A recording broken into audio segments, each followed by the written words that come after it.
Alright, tell me if this sounds familiar to you. An abandoned house everyone avoids because it's suspiciously cheap. An unexplainable sound of chains at night and other such weird noises. A ghastly apparition shackled at the wrists and ankle.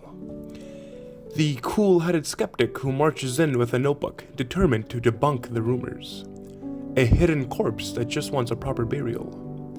I swear that's the plot of every third or so Supernatural episode, but here's the thing. I'm not talking about that, The Conjuring, Insidious, or your average haunted house movie everyone and their mom has seen. I'm talking about a letter written 2,000 years ago by Roman Senator Pliny the Younger to a man named Lucius Licinius Sura.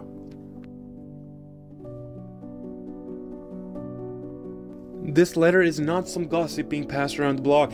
This is a famed Roman senator and one of the greatest Roman essayists writing to an emperor's right-hand man. Pliny the Younger was born in the year 61 in what is now northern Italy. He was the grandson of an already existing Roman senator and the nephew of a man named Pliny the Elder. That is to say, he was born into Roman elite society.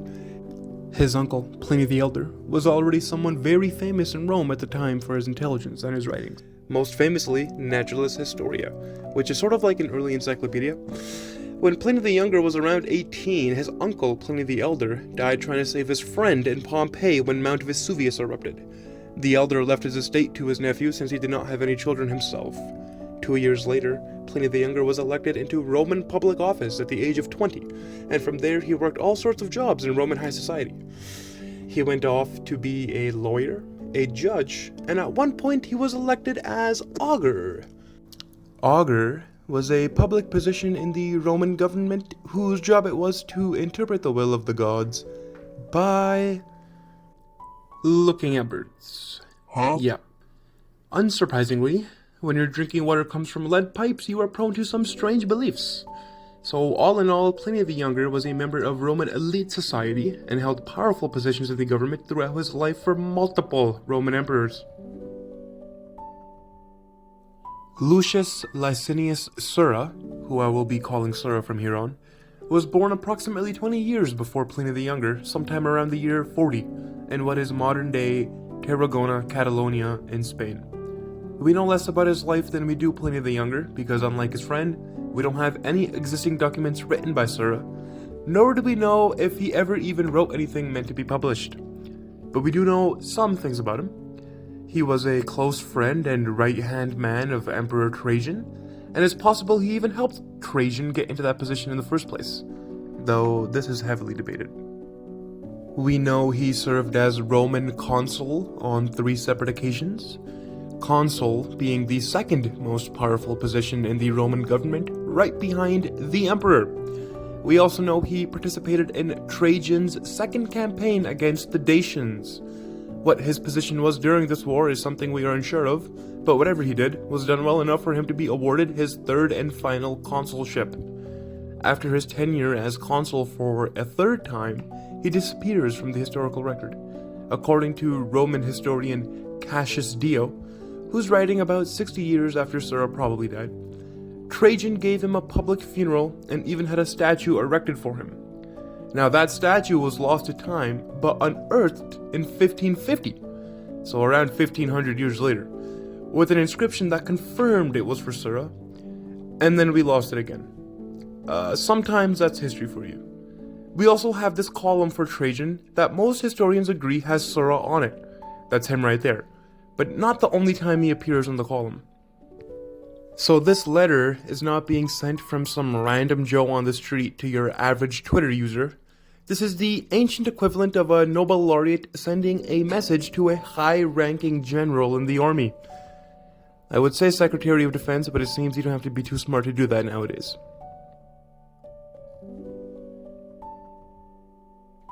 Okay, I'm now going to read the part of the letter where Pliny talks about the haunted house. I will be reading that part in its entirety, relying on an English translation done by a John Firth. I don't know who that is, but this translation is in the public domain. That means I can show quotations of it on screen for free. Major Pro. It's going to take me roughly 3 minutes or so I'm going to play some Subway Surfers footage for those of you who are truly brain rot. I'm also gonna be keeping a haunted house horror movie trope checklist. So as the tropes/stereotypes come up, we'll just check them off. Alright, here it is.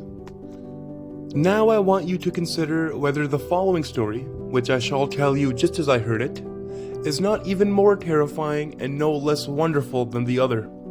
There stood at Athens a spacious and roomy house, but it had an evil reputation of being fatal to those who lived in it. In the silence of the night, the clank of iron, and if you listened with closer attention, the rattle of chains were heard, the sound coming first from a distance and afterwards quite close at hand. Then appeared the ghostly form of an old man, emaciated, filthy, decrepit, with a flowing beard and hair on end, with fetters round his leg and chains on his hands, which he kept shaking. The terrified inmates passed sleepless nights of fearful terror, and following upon their sleeplessness came disease and then death as their fears increased. For every now and again, though the ghost had vanished, memory conjured up the vision before their eyes, and their fright remained longer than the apparition which had caused it. Then the house was deserted and condemned to stand empty, and was wholly abandoned to the spectre, while the authorities forbade that it should be sold or let to anyone wishing to take it, not knowing under what a curse it lay. The philosopher Athenodorus came to Athens, read the notice board, and on hearing the price hesitated, because the low rent made him suspicious.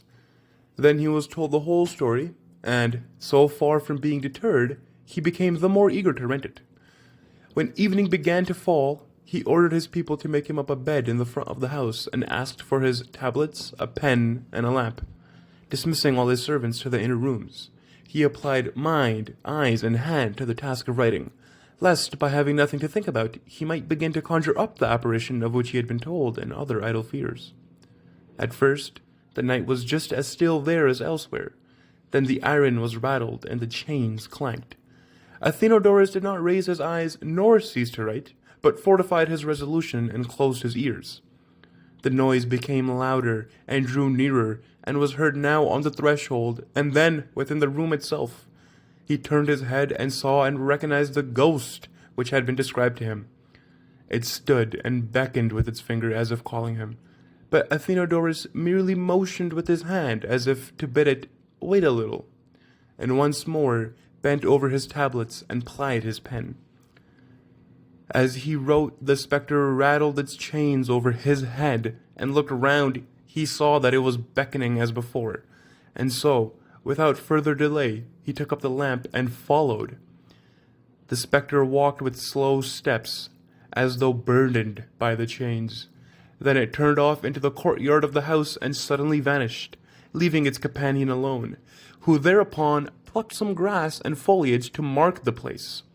On the following day he went to the magistrates and advised them to give orders that the place should be dug up. Bones were found, with chains wound round them.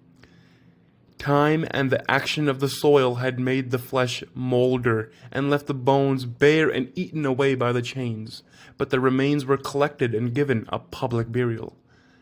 Ever afterwards the house was free of the ghost, which had been thus laid with due ceremony. Alright, that's that. I hope the Subway Surfers gameplay eases the pain of having to listen to something for 3 minutes. Just as some added context, Athenodorus, the man who investigated the house in our story, was the personal teacher of a young boy named Octavian. That boy would then go on to become the first emperor of Rome under the name of Augustus Caesar. Having Athenodorus be the character who investigates the house is the equivalent of having Bill Nye or Neil deGrasse Tyson be the one investigating your haunted house. These letters were originally published by Pliny the Younger himself after he wrote them, between the years 103 to 107. The year 103. We're not even in the thousands yet. These 8 horror movie tropes here, I genuinely think all of them, except maybe number 3, ghastly apparition shackled with chains, I genuinely think every single one of these is in The Conjuring. It's in like every second haunted house horror movie, isn't it? These are tropes that have existed for at least 2,000 years. I couldn't find an earlier version of a haunted house story. This is the earliest I could. That's crazy to me. One thing that I find very interesting here is how Pliny frames this to Sura. He's telling him the story not as some like stupid early chainmail kind of thing or even just spreading some gossip, but he tells it to Sura as like, here is what I've heard. We are both rational men. I would like to know if ghosts exist or not. In the same letter, he talks about one ghost story he has heard and one other ghost story his slave was personally involved in. So there's 3 in total. I only told you one today. I'm not going to go over the other 2. But here's how he ends the letter. I beg of you to bring your erudition to bear on these stories. Erudition basically means intelligence. The matter is one which is worth long and careful consideration, nor am I altogether undeserving of your imparting to me your plentiful knowledge. I will let you follow your usual habit of arguing on both sides of the case, but be sure that you take up one side more strongly than the other, so that I may not go away in suspense and uncertainty, when the reason I asked for your advice was just this, that you should put an end to my doubts. Farewell. I guess when you're writing to the Emperor's right-hand man, you gotta do a little bit of glazing to get an answer from him. In 2,000 years, not much has changed, and we're still telling the exact same stories.